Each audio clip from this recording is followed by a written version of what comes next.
Hello everyone, welcome to my channel Soni fashion. आज की video में आप 2 से 3 साल के बेबी के लिए बेबी टॉप एंड प्लाजो की कटिंग और स्टिचिंग करना सीखेंगे। तो वीडियो पसंद आए तो प्लीज़ वीडियो को लाइक और शेयर करें, और चैनल पे पहली बार विजिट कर रहे हैं तो चैनल को सब्सक्राइब करना ना भूलें। तो चलिए फिर वीडियो को शुरू करते हैं। तो यहाँ पर टॉप पार्ट की कटिंग में सबसे पहले कर रही हूँ। तो यहाँ पर कपड़े को मैंने 4 फोल्ड करके बिछा लिया है, और यहाँ पर मेरे कपड़े की जो लंबाई है वो है 11 इंच। इसे रेडी रखना है हमें 10 इंच का, और यहाँ पर कपड़े की जो चौड़ाई है वो है 7.5 इंच। तो यहाँ पर जो मेरे टॉप पार्ट की टोटल लंबाई है वो है 17 इंच। तो अपर पार्ट में 10 इंच का रख रही हूँ, और लोअर पार्ट में यहाँ पर 7 इंच का रेडी रखूँगी। तो इस तरह से टॉप मेरा 17 इंच का रेडी हो जाएगा। अब तीरे और आर्म होल के लिए यहाँ पर मैं 4.5 इंच पे मार्क कर रही हूँ, और इस तरह से ऊपर तक से जोड़ लेंगे निशान को। और अब इसके बाद चेस्ट के लिए मार्किंग करेंगे। तो चेस्ट है 22 इंच, तो 22 का चौथाई पार्ट कर लेंगे। तो 5.5 इंच पे मैं निशान लगा रही हूँ, और सेम नीचे भी 5.5 इंच पर निशान लगा लेंगे। अब दोनों निशानों को जोड़ लेंगे इस तरह से, और आगे का जितना भी फैब्रिक एक्स्ट्रा बच गया है उसे हम मार्जिन के लिए रख लेंगे। अब इसके बाद हमें आर्म होल की हल्की सी यहाँ पर गोलाई करनी है। अब यहाँ पर हमने इसकी कटिंग करनी है। तो आर्म होल की मैंने कटिंग कर ली है। एक्स्ट्रा फैब्रिक जो साइड से निकल रहा है उसे भी कट कर लेंगे। अब इसके बाद हमें यहाँ पर नेक की विड्थ का निशान लगाना है। तो नेक की विड्थ 2 इंच ली है मैंने, और लंबाई यहाँ पर रखी है 4 इंच। तो इस तरह से बॉक्स ड्रॉ कर लेंगे। बॉक्स ड्रॉ करने के बाद हल्की सी यहाँ पर हमें गोलाई कर लेनी है, और गोलाई करने के बाद इसकी भी कटिंग कर लेंगे।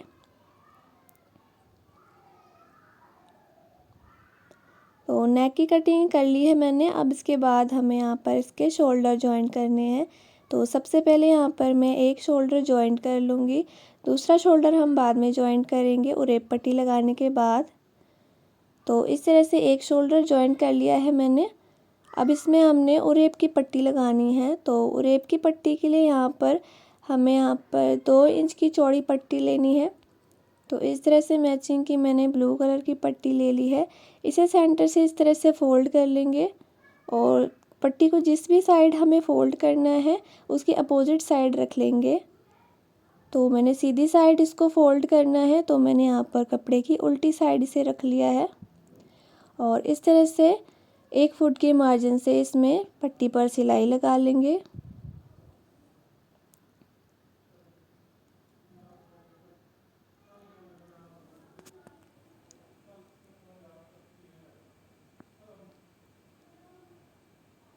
तो इस तरह से मैंने सिलाई लगा ली है पूरी पट्टी पर, और यहाँ पर जो एक्स्ट्रा फैब्रिक बच गया है इसे कट कर लेंगे।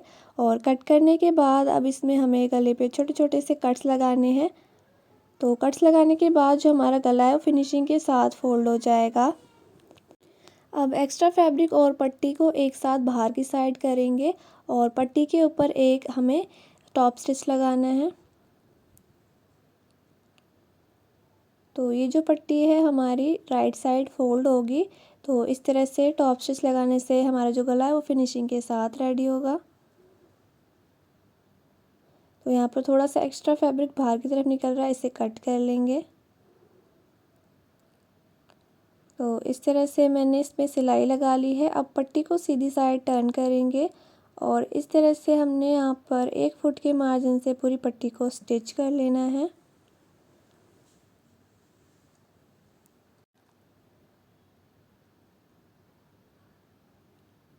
तो इस तरह से मैंने पूरी पट्टी के ऊपर सिलाई लगा ली है। अब इसके बाद हमें दूसरा वाला तीरा भी जॉइंट कर लेना है।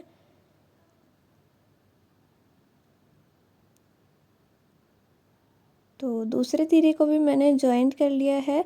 अब इसके बाद जो हमारा आर्म होल है उसको भी हमें उरेप पट्टी के साथ रेडी कर लेना है। जिस तरह से हमने गले को रेडी किया है उसी तरह से आर्म होल को भी रेडी कर लेंगे। अब इसके बाद टॉप का हमें फ्रिल वाला पार्ट रेडी करना है। तो यहाँ पर फ्रिल के लिए मैंने 2 पट्टियाँ ले ली है। तो जो छोटी वाली पट्टी की मेरी लंबाई है वो है 4 इंच, और जो बड़ी वाली पट्टी है उसकी लंबाई मैंने रखी है 8 इंच। और इस पट्टी की जो चौड़ाई है वो है करीब मेरी 28 इंच। तो दोनों पट्टी की मेरी जो चौड़ाई है वो 28 इंच है। अब इसके बाद हमें उसके ऊपर सिलाई लगानी है। तो सिलाई हमें 5 नंबर की इस पे लगानी है। इस तरह से छोटी वाली पट्टी पे भी 5 नंबर की सिलाई लगा लेंगे। अब इसके बाद एक धागे को खींचते हुए इसमें फ्रिल बना लेंगे। तो इसी तरह से दूसरे वाले को भी हमें फ्रिल बनाकर यहाँ पर रेडी कर लेना है और दोनों को एक साथ एक दूसरे पे रख के स्टिच कर लेंगे। तो इस तरह से मैंने स्टिच कर लिया है दोनों को रखते हुए। अब इसे हमें टॉप पार्ट के साथ अटैच करना है। तो यहाँ पर दोनों जो सीधी वाली साइड है एक दूसरे के ऊपर रख लेनी है और इस तरह से हमें 1/2 इंच के मार्जिन से इस पे सिलाई लगानी है।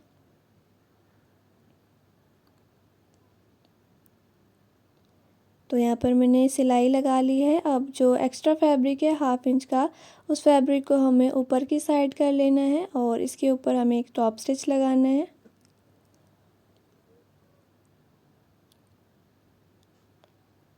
तो इसी तरह से सेम दूसरा वाला पार्ट भी हमें बैक पार्ट का रेडी कर लेना है। तो यहाँ पर दोनों पार्ट मैंने रेडी कर लिए हैं। अब इसमें फ़िटिंग की सिलाई लगाएंगे। तो फ़िटिंग की सिलाई लगाने से पहले इसमें हमें चॉक से निशान लगा लेना है। तो यहाँ पर जो चेस्ट है वो है 22 इंच, तो 22 का हाफ करेंगे और इस तरह से 11 इंच पर निशान लगा लेंगे। कमर की तरफ भी इसी तरह से 11 इंच पर निशान लगा लेंगे और दोनों निशानों को इस तरह से सीधा सीधा ड्रॉ कर लेंगे। अब इसके बाद कमर तक हमें सिलाई लगानी है फिटिंग की एक साथ। उसके बाद दोनों फ्रिल को अलग अलग स्टिच करना है। तो कमर तक मैंने सिलाई लगा ली है। इस तरह से सिलाई को डबल कर लेंगे। दूसरी वाली साइड भी इसी तरह से सिलाई लगाएंगे।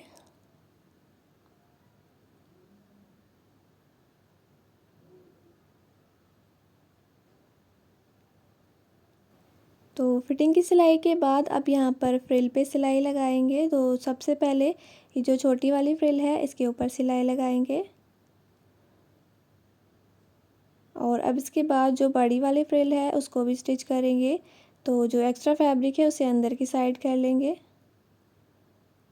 और इस तरह से मैंने इस पर डबल सिलाई लगा ली है। दूसरी साइड भी इसी तरह से सिलाई लगा लेनी है और सिलाई लगाने के बाद इसमें हमें पीको करनी है नीचे की साइड।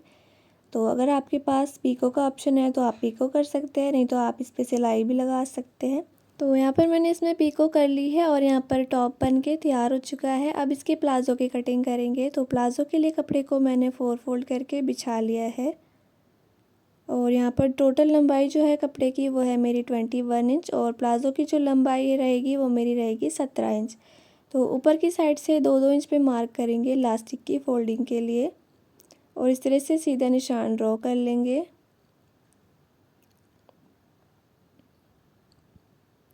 अब इसके बाद हिप के लिए निशान लगाएंगे। तो यहाँ पर हिप है 22 इंच, तो 22 को 4 से डिवाइड कर लेंगे।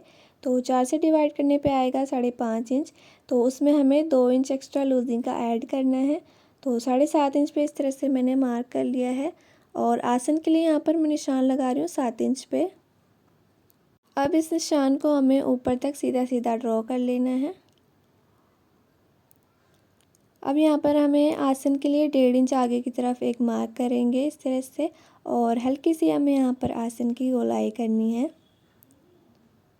और इसके बाद यहाँ पर हमें मोहरी के लिए भी निशान लगा लेना है। तो यहाँ पर मोहरी रख रही हूँ मैं 6 इंच और 1 इंच एक्स्ट्रा यहाँ पर मैं रख लूँगी मार्जिन के लिए और दोनों निशानों को हमें मिला लेना है इंची टेप की हेल्प से। तो यहाँ पर इस तरह से मेरा निशान लग गया है। अब इसके बाद हमें इसकी कटिंग करनी है।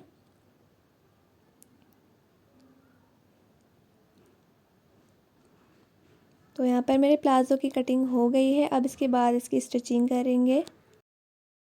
तो कपड़े को हमें यहाँ पर इस तरह से ओपन कर लेना है और सबसे पहले यहाँ पर दोनों आसन स्टिच करेंगे। तो 1/2 इंच के मार्जिन से इस पर हमें सिलाई लगा लेनी है। तो सिलाई लगाने के बाद कपड़े को हमें यहाँ पर इस तरह से रख लेना है और यहाँ पर कपड़े को हम बराबर करके रख लेंगे। तो अब इसके बाद इसमें मैं चॉक से निशान लगा रही हूँ। तो नीचे की साइड 1 इंच का यहाँ पर मैंने मार्जिन रखा है और आसन की तरफ मैंने 1/2 इंच का मार्जिन रखा है। अब इसके बाद इस पर हमें सिलाई लगा लेनी है। तो यहाँ पर इस तरह से मैंने सिलाई लगा ली है इस पर। और अब इसके बाद ऊपर की साइड 2-2 इंच का यहाँ पर मैंने निशान लगा लिया था पहले से ही। तो इसी कपड़े को हमें 2 इंच इस तरह से फ़ोल्ड करना है इलास्टिक के लिए। और इसके बाद 1/2 इंच और फ़ोल्ड कर लेंगे कपड़े को और पूरे कपड़े पे इसी तरह से सिलाई लगा लेंगे। तो यहाँ पर इस तरह से सिलाई लगा ली है मैंने और 1 इंच कपड़ा यहाँ पर इलास्टिक डालने के लिए छोड़ा है। अब इसके बाद यहाँ पर इसमें इलास्टिक डालेंगे। तो इलास्टिक हिप के अकॉर्डिंग डालेंगे। तो यहाँ पर हिप है 22 इंच, तो 22 में मैंने 5 इंच कम इलास्टिक ली है। तो 17 इंच की यहाँ पर मैं इलास्टिक कट कर लूँगी। और इलास्टिक को कट करने के बाद सेफ्टी पिन की हेल्प से इलास्टिक को हमें इसमें डाल लेना है। और इलास्टिक डालने के बाद इस पर हमें डबल सिलाई लगा लेनी है। तो इस तरह से यहाँ पर डबल सिलाई मैंने लगा ली है और पूरी इलास्टिक को खींचते हुए मैंने पूरे कमर पे सिलाई लगा ली है। अब इसके बाद नीचे से मोरी फ़ोल्ड करेंगे। तो मोरी फ़ोल्ड करने से पहले यहाँ पर मैं लंबाई का निशान लगा लूँगी। तो ऊपर की साइड से यहाँ पर नाप के देख लेंगे, 17 इंच पर निशान लगाएंगे इस तरह से दोनों तरफ।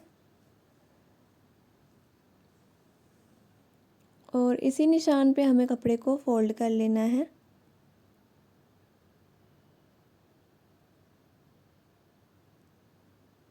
तो इस निशान को हमें आगे पीछे दोनों साइड लगा लेना है ताकि हमें जो मोरी है हमारी उसे फ़ोल्ड करने में आसानी हो।